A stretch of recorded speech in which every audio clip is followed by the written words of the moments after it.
Star Trek, Primitive Passenger, Season 2, Episode 3, The Collection. The front-heavy design of a new Cardassian Galar-class warship loomed large in the viewscreen of Nolan Mercer's nondescript vessel. Mercer ensured the stark contrast between the two ships mirrored the delicate power balance at play in the upcoming negotiations. Arriving in the Navarro, an ordinary freighter rather than the dreadship, Nolan straightened his jacket, a wry smile playing at the corners of his mouth. "Ilara, how do I look?" "Like a man about to fleece the Cardassians," came the AI's dry response, her voice carrying a hint of amusement. "Your charm is set to maximum, as always." "You know me too well," Nolan chuckled. "Any last-minute intel on our Cardassian friends?" Ilara's voice took on a more serious tone. "Gul Ravok is known for his shrewd tactics in both battle and negotiation. He's been pushing for increased military presence in the Denorio's belt for months. The Central Command is hesitant, given the belt's proximity to Bajor." Nolan nodded, absorbing the information. "Interesting. Sounds like Ravok might be willing to make a deal if it gives him an advantage in those internal debates." "Just be careful, Nolan," Ilara cautioned. "The Cardassians aren't known for their forgiveness if they feel cheated." "Noted. Wish me luck." The transporter beam enveloped him, depositing Nolan in the austere corridors of the Cardassian ship. A young Glenn escorted him to a conference room where 3 high-ranking Cardassians awaited. Gul Rivok, a battle-hardened veteran with piercing eyes, stood as Nolan entered. "Mr. Mercer, I trust your journey was uneventful?" Nolan nodded, taking a seat. "Quite so, Gul Rivok. Though I must say the view of your ship from mine was quite impressive. The Galar class is quickly becoming a personal favorite of mine." Rivok's lips twitched in what might have been a smile. "You have an eye for quality, Mr. Mercer. Now, shall we get down to business?" As the negotiations unfolded, Nolan deftly maneuvered through the Cardassians' attempts to lowball him. His intimate knowledge of their mining capabilities, gleaned from years of covert observation, gave him the upper hand. "Gentlemen," Nolan said, leaning forward, "I'm offering you exclusive rights to the Denorio's belt's outer rim. My teams will handle the extraction. You'll get a steady supply of high-grade dilithium at well below market rates. All I ask in return is a small favor." Gul Rivok's eyes narrowed, his voice deep. "What kind of favor?" Nolan's smile widened. "Nothing too taxing. Just unrestricted passage through Cardassian space for my ships. No questions asked." The Cardassians exchanged glances, clearly intrigued but wary. "And why," Rivok asked, "would you need such freedom of movement?" Nolan leaned back, the picture of nonchalance. "Let's just say it makes my other business ventures run more smoothly. You get your dilithium, I get my travel rights. Everyone wins." Rivok's second-in-command, a shrewd-looking woman named Glenn Tessick, spoke up. "The Denorio's belt is a contested region, Mr. Mercer. The Bajorans have long claimed it as part of their territory. How do you propose to handle potential diplomatic complications?" Nolan's eyes glinted. "Ah, but that's the beauty of this arrangement, Glenn Tessick. My operation there will be entirely unofficial. No Cardassian military presence required. Just a simple mining operation. Nothing for the Bajorans to get upset about. And should they inquire, well, I'm just an independent businessman, aren't I?" Rivok leaned forward, interested despite himself. "And the dilithium yields? How can we be sure they'll meet our needs?" "I'm glad you asked," Nolan replied, producing a data rod. "These are the survey results from my initial scans of the region. As you can see, the potential yield is significant." As the Cardassians pored over the data, their eyes widening at the projected numbers, Nolan allowed himself a small smile. He had them hooked, and they hadn't mentioned the clause stating that Mercer would take enough of the haul to more than cover his costs. After a tense moment, Rivok nodded. "Very well, Mr. Mercer. You have a deal. But be warned if we find you've misrepresented anything." "You'll find I'm a man of my word, Gul Ravok," Nolan interrupted smoothly. I look forward to a long and profitable relationship with Cardassia." As they shook hands, Nolan's comm badge chirped. "Excuse me for one moment, gentlemen." He stepped aside, tapping the badge. "Nolan," Ilara's voice came through, tinged with excitement. "I've just received a most intriguing request. Someone's willing to pay an astronomical sum for 3 very specific items." Nolan's eyebrows rose. "The real quick. A canister of biomimetic gel, 10,000 pin C2 chips, and a sealed container of chronotin particles from Bajor." Nolan whistled low. "Quite the shopping list. Any idea who's behind it?" "Not yet," Ilara replied, "but the payout is substantial. Enough to fund our operations for a year, maybe more." Nolan grinned, his mind already racing with possibilities. "Well then, looks like we'd got some errands to run. Plot a course for our first stop. And Ilara, keep digging. I want to know everything about our mysterious buyer." As Nolan turned back to the Cardassians, he couldn't shake the feeling that this new venture would lead to far more than just profit. The game was evolving, and he was determined to stay ahead of the curve. "Gentlemen," he addressed the Cardassians, "it seems duty calls. I trust we can finalize the details of our arrangement soon?" Gul Robert nodded, his expression a mixture of respect and wariness. "Indeed, Mr. Mercer. We'll draw up the necessary documents. But remember, we'll be watching your activities in the Denorio's belt very closely." Nolan smiled, a hint of steel in his eyes. "I'd expect nothing less, Gul Ravok. Until next time." As he beamed back to his ship, Nolan's mind was already racing with plans. The Cardassian deal was just the beginning. With the resources from the Denorio's belt and the payout from this mysterious buyer, he could expand his operations significantly. But first, they had a shopping list to fulfill. "Ilara," he called out as he strode onto the bridge of the Navarro, "prepare a jump to the Ferengi border. We've got some biomimetic gel to acquire." As the freighter pushed away from the giant Galore, Nolan couldn't help but feel a thrill of excitement. The pieces were falling into place, and he was right where he wanted to be, at the center of it all. "Engaging blink drive," Ilara announced, her voice carrying a hint of excitement. In an instant, the stars outside the view screen shifted, and they found themselves near a bustling space station on the fringes of Ferengi space. Nolan grinned. No matter how many times he used it, the blink drive never ceased to amaze him. "I love that thing," he muttered. "It does make our errands considerably more efficient," Ilara agreed. "Though I must say, the energy readings from our latest jump were interesting. We might want to run a diagnostic when we have a moment." "Noted," Nolan replied, already focused on the task at hand. "Scan for any unusual security measures." "Nothing out of the ordinary," Ilara reported, "though I'd watch out for the Ferengi. They seem particularly enterprising today." Nolan chuckled. When are they not? As he prepared to disembark, a proximity alert chimed. A massive yacht, its hull gleaming with ostentatious decorations, cruised past their ship. "Is that," Nolan began, squinting at the vessel. "A Tobrid pleasure cruiser," Ilara confirmed. "It seems our mining partners have been indulging in some rather conspicuous consumption." Nolan's jaw tightened. "Great. Just what we need, more attention." He made a mental note to have a serious talk with Kelnar about discretion. He made his way through the crowded promenade of the space station, a riot of sounds and smells assaulting his senses.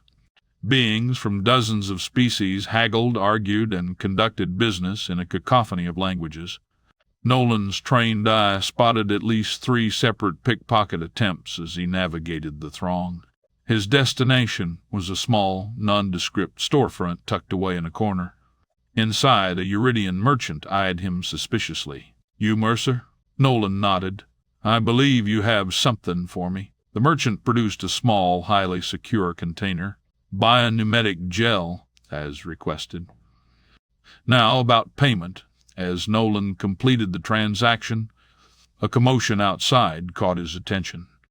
Through the window, he spotted a group of Tabrid, their newly acquired wealth on full display.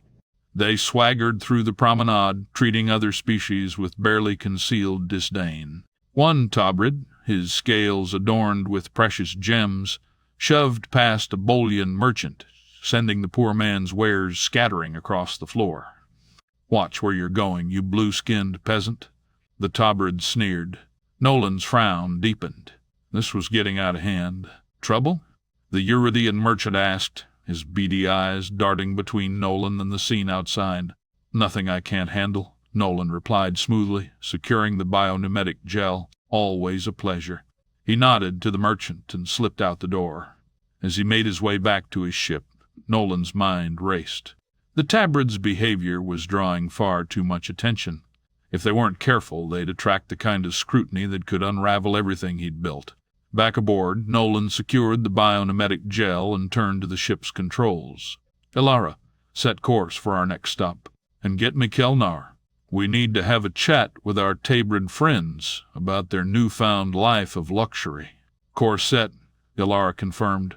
"And Nola? I've been analyzing the Tabrid's recent financial transactions. You might want to see this."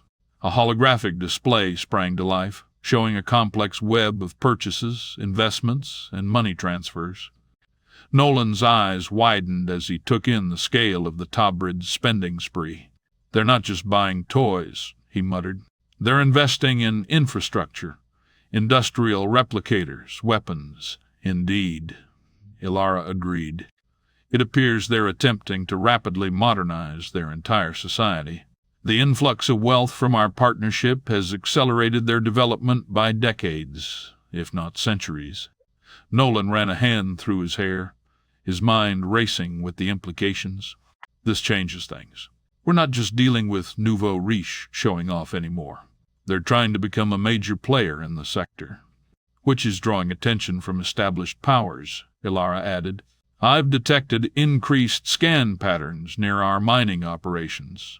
The Zalaxians, in particular, seem to be taking a keen interest in Tabrid movements."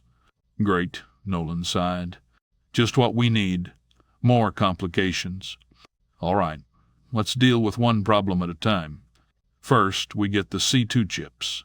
Then we have a long overdue conversation with our Tabrid partners." "Ilara," he called out, his voice tight with a tension he couldn't quite mask, "give me a rundown on our next stop." The AI's voice filled the bridge, the soothing counterpoint to Nolan's growing unease. "We're headed to Outpost Gamma 9, a trading hub on the fringes of Klingon space.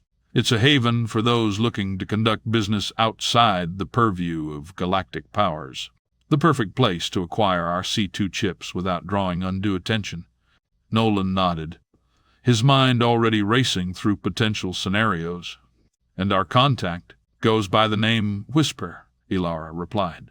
"No visual identification, but they're known for delivering on their promises for the right price." The stars outside the view screen elongated, then snapped back into place as the Navarro completed its jump. Outpost Gamma 9 loomed before them, a sprawling structure of mismatched modules and improvised additions. It was a testament to the ingenuity and desperation of those living on the edge of civilized space. Nolan, checking his concealed weapons one last time. "Keep the engines hot, Ilara. If this goes sideways, we may need a quick exit." "Understood," the AI responded. "And Nolan, do be careful. My simulations suggest a 68% chance of violent confrontation in establishments like the one you're headed to." A wry smile tugged at Nolan's lips. "Only 68%? Must be a slow day." He tapped his comm badge and vanished in silver light.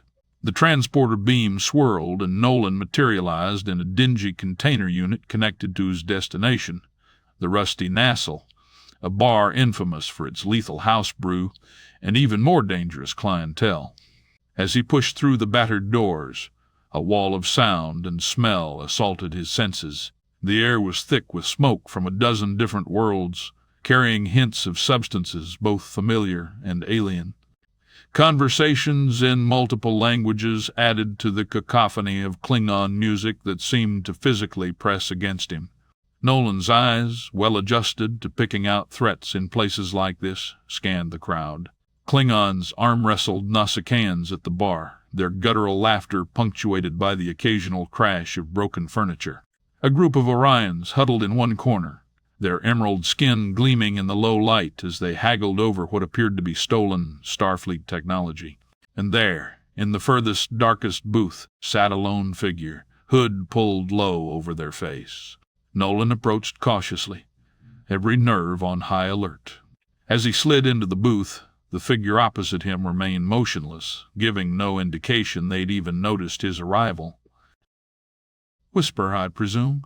Nolan kept his voice low, barely audible above the bar's raucous atmosphere. The hooded figure inclined their head slightly, then pushed a small, nondescript case across the table. 10,000 1,000 pin C2 chips, as requested. Nolan's hand hovered over the case. "Mind if I verify the contents?" A soft chuckle emanated from beneath the hood. "By all means. Trust, but verify. A wise policy in our line of work." As Nolan carefully examined the chips, making sure they matched the exacting specifications his buyer had demanded, Whisper spoke again. "Word of advice, Mercer. Be careful who you're collecting for. Some buyers are more trouble than they're worth." Nolan's head snapped up, eyes narrowing. "I don't recall mentioning my name." "You didn't have to," Whisper replied, an edge of amusement in their voice. "Your reputation precedes you. The 300-year-old man who came back from the Delta Quadrant, now playing courier for forces beyond your comprehension." Before Nolan could respond, a commotion erupted at the bar. "Utak," the Klingon bellowed. "You dare cheat the House of Korath?" A Klingon, roaring with rage, hefted his bat'leth, cleaving through a table, then taking the head of a Nausicaan reaching for his disruptor. In one fluid motion, Nolan snatched up the case of chips and headed for the door. As chaos engulfed the bar, patrons either fleeing or joining the fray with enthusiastic abandon, Nolan caught a glimpse of Whisper slipping away through the back of the bar. "Ilara," he hissed into his comm badge, ducking under a throne chair. "I could use that exit strategy right about now." The familiar tingle of the transporter beam began to envelop him just as the enraged Klingon lunged forward, bat'leth raised for another strike. Nolan's last view of the rusty nacelle was a blur of flying fists, broken bottles, and the Klingon's look of rage. Back aboard the Navarro, Nolan leaned against the console, heart pounding. The case of C2 chips was clutched tightly to his chest, a reminder of how close he'd come to failure. "Rough night?" Ilara's voice carried a hint of amusement. "You could say that," Nolan replied, straightening up. "But we got what we came for, and I didn't have to kill anybody today," he said with a shrug. "Bounce us back to the Havoc. I want to grab the Maldor cruiser for the run to Bajor." As the Navarro prepared to jump once more, Nolan couldn't shake Whisper's warning. What exactly had he gotten himself involved in? And more importantly, was it too late to back out?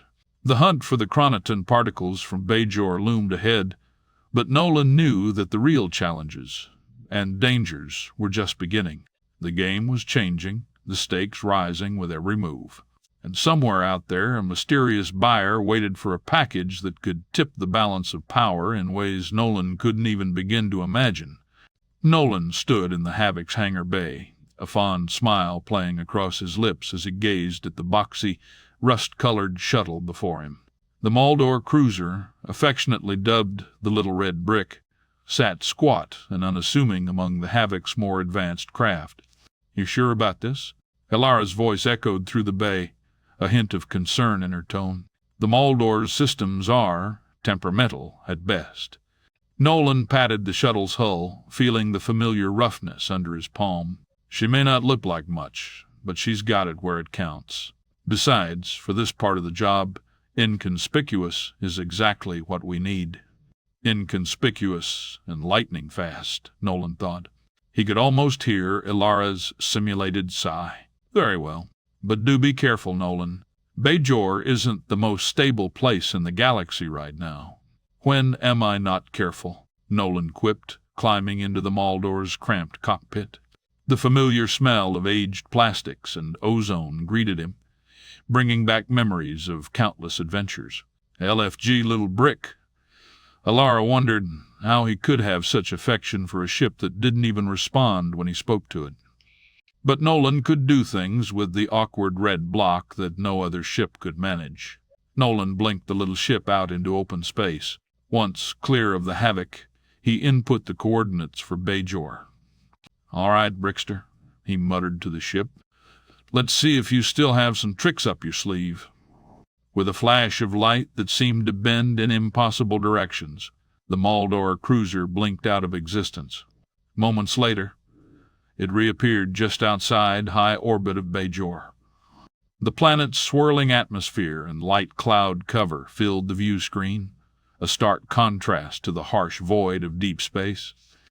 Nolan quickly ran a sensor sweep, relieved to find no signs of heightened security or unusual activity.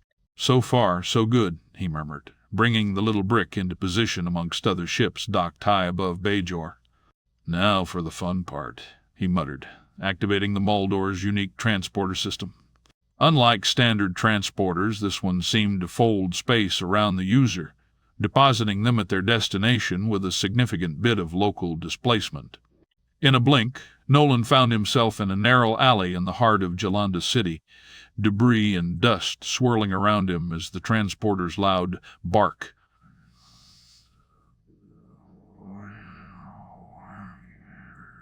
Nolan followed several small streets and alleys to a bustling marketplace. The scents of spices and incense filled the air, mingling with the sounds of haggling merchants and laughing children. Adjusting his civilian attire, Nolan stepped out into the crowded street. His eyes scanned the faces around him, searching for his contact while remaining alert for any signs of trouble. The marketplace was a riot of colors and activity. Bajoran vendors loudly proclaimed the quality of their wares, from hand-woven tapestries to exotic fruits. Pilgrims in simple robes made their way toward the nearby temple, their expressions serene amidst the chaos. His observations were interrupted by a subtle tap on his shoulder. Nolan turned to find a hooded figure, a woman, gesturing for him to follow. Without a word, he fell into step behind his mysterious guide, his hand instinctively moving closer to his concealed weapon. The figure led him through a maze of back alleys, each turn taking them further from the bustling market. Finally, they arrived at a small, nondescript door set into an ancient stone wall. "Mercer." The figure whispered, their voice barely audible over the distant sounds of the city. Nolan nodded. "You have something for me?" The figure produced a small, sealed canister. Chronoton particles, as requested. Highly unstable. Handle with care. As Nolan reached for the canister, a commotion erupted nearby. The sound of running feet and shouted orders cut through the air. Bajoran militia members were pushing through the crowd, their eyes scanning faces. "Time to go," Nolan muttered, quickly securing the canister and melting into the shadows. His heart raced as he navigated the winding alleys, the sounds of pursuit growing ever closer. Just as he thought he'd lost them, Nolan rounded a corner to find himself face to face with an unsuspecting militia patrol. Time seemed to slow as recognition dawned in their eyes. In that frozen moment, Nolan's hand moved to his comm badge, triggering the Maldor's emergency transport. Bark. A huge burst of air through dust and small debris swirling as Nolan vanished. The militia drew back with their arms in front of their faces, trying to block the swirling dust. By the time they looked again, he was long gone. Back aboard his ship, Nolan let out a sigh of relief. Even though the Bajoran authorities would be looking for his ship, the little brick was barely a speck on their sensors. As Nolan prepared to quietly push the little ship back up beyond high orbit for the blink home, his attention was consumed by a very large ship moving right in front of his. A Federation ship moved slowly toward a parking slip, not 200 yards from him. "Yeah," he said out loud. "Why not?"